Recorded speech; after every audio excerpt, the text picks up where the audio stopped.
Hello दोस्तों, बिल्कुल आप बढ़िया हो। सर अक्सर कर मैंने देखा है जब दो बिजनेसमैन होते हैं तो वो बड़े उत्साह के साथ बिजनेस स्टार्ट करते हैं, लेकिन उसमें एक अड़चन आती है और अगर उस अड़चन को पहले ही देख लिया जाए तो वो ज़्यादा ही बेटर रहेगा। जैसे अगर दो बिजनेसमैनों के बीच एक अहंकारी आदमी है या किसी एक बिजनेसमैन के अंदर अहंकार है, समझ लो वो बिज़नेस ज़्यादा लंबे समय तक नहीं चल पाएगी, क्योंकि जिस इंसान के अंदर अहंकार होता है उसकी जो विवेक और बुद्धि दोनों ख़त्म हो जाती है। वो एक तरीके से अंधा हो जाता है, उसे अपनी बुराइयां और दूसरे की अच्छाइयाँ बिल्कुल भी दिखाई नहीं देती सर जी। और वो हमेशा बोलता है कि ये जो बिज़नेस है वो मेरी वजह से चल रही है, मेरी है, ये काम मैंने किया है, मेरे दम पे किया, तो समझ वो मेरा मेरा कर रहा है। तो बिल्कुल भी बिज़नेस ज़्यादा टाइम तक नहीं चल पाएगी, क्योंकि मैं शब्द है उसके अंदर कूट कूट के अहंकार भरा हुआ है।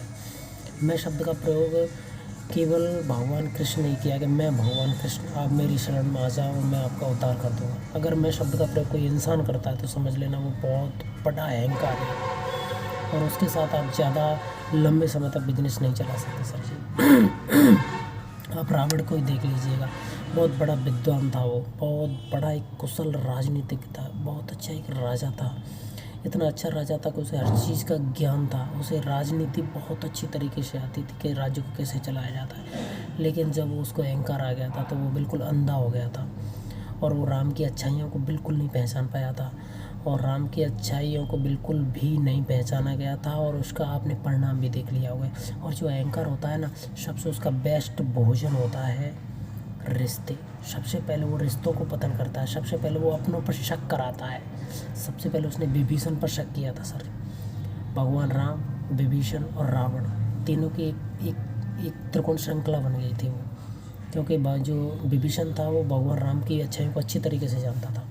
जब भी वो राम के बारे में विभीषण जी बताते थे रावण को, तो उसकी बिल्कुल समझ में नहीं आता था, तो बहुत तेज़ी से गुस्सा आता था। उसका जो अहंकार था वो बिल्कुल चरम सीमा पर पहुंच जाता था।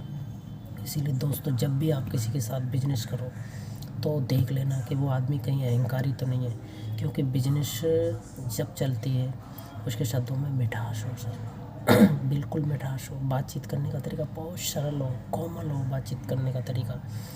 और जब भी अगर अपन बिजनेस पे कोई चर्चा करेंगे तो वो दोनों बिजनेसमैन एक दूसरे से हम लगा के बातचीतें करें। ये हमारी ये बिज़नेस, ये काम जो कर रहे हैं वो हम सब मिल के कर रहे हैं। ये हमारा एक परिवार जैसा है। हमारी बिज़नेस के अंदर जितने भी कैंडिडेट हैं वो एक परिवार जैसे हैं, समझ लेना वो एक परिवार जैसा बन जाएगा। वो बिज़नेस बहुत लंबे आगे तक जाएगी और लंबे आगे के जाने के बाद वो प्रॉफिट भी बहुत अच्छा करेगी, क्योंकि अहंकार शब्द का कोई तोड़ नहीं है सर। वो तो एक नाशवान शब्द है। और जो हमने जो एक चीज़ खड़ी की है, काफ़ी टाइम बाद, काफ़ी मेहनत के बाद खड़ी की है, वो अहंकार से बहुत जल्दी ख़त्म हो जाएगी सर।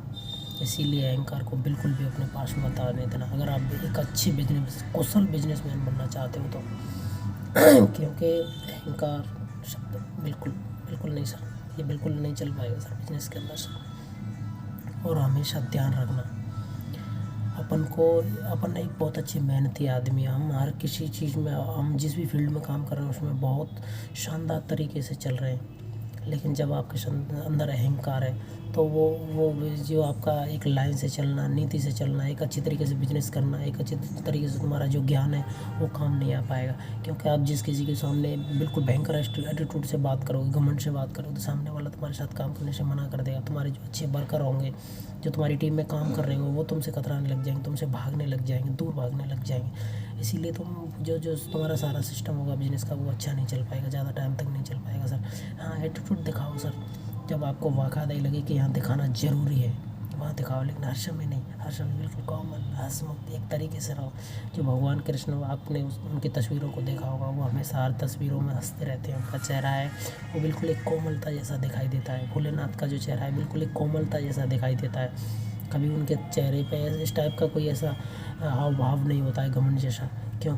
क्योंकि जहाँ कोमलता होती है वहाँ प्यार होता है, प्रेम होता है। और जहाँ प्यार प्रेम होता है वो चीज़ बहुत आगे तक जाती है सर। धन्यवाद सर।